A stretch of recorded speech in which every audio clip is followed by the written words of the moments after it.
Bigarren fase honetan hondartzak irekiko dira, besteak beste, eta hondartzen irekiera baldintzak, hain zuzen ere, izango dira, iaz, data berdinean geneuzkan baldintza berdin-berdinak. Hondartzak zabalduko dira, baina soroslerik ez da egongo. Beraz, erabiltzaile bakoitzaren ardura izango da, hondartzan baino hartzea eta zen modutan hartzen duen bainoa. Astelehenetik aurrera Getariako pasalekua zabalduko dugu, baina ibilbidearen zabalera dela eta derrigorrezkoa izango da maskara erabiltzea bertan. Lanean ari gera Zarauzko hondartzan osasun neurriak eta segurtasun baldintzak zorrozteko uda honetan. Zarauzko hondartzan osasun neurriak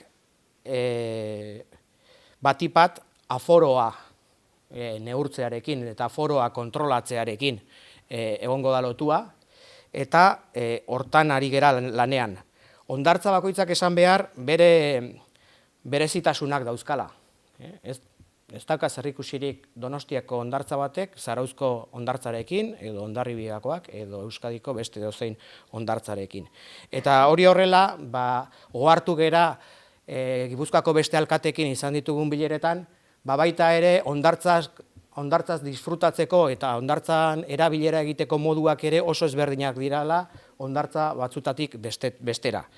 Lanketan ari gerala aforo dinamikoak finkatzeko. Marea erdia denean aforo bat izango du Zarauzko hondartzak, eta marea goian dagoenean beste aforo bat izango du guneen arabera. Eta guneen arabera diot, aztertzen ari geralako, Zarauzko 2 kilometro terdi horiek 7 zatitan, 7 sarrera irteeretan mugatzea edo finkatzea. 7 sarbide izango ditu Zarauzko hondartzak uda honetan, eta 7 sarrera horietan aforoa banan-banan kontrolatuko dugu.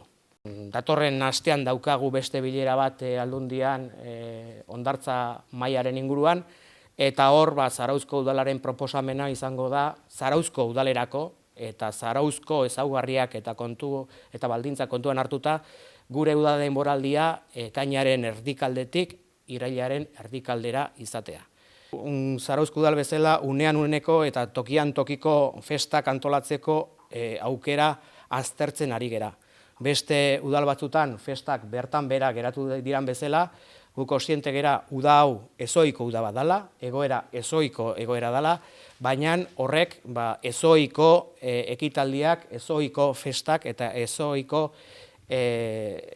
jarduerak antolatzera bultzatu eta behartuko gaitula.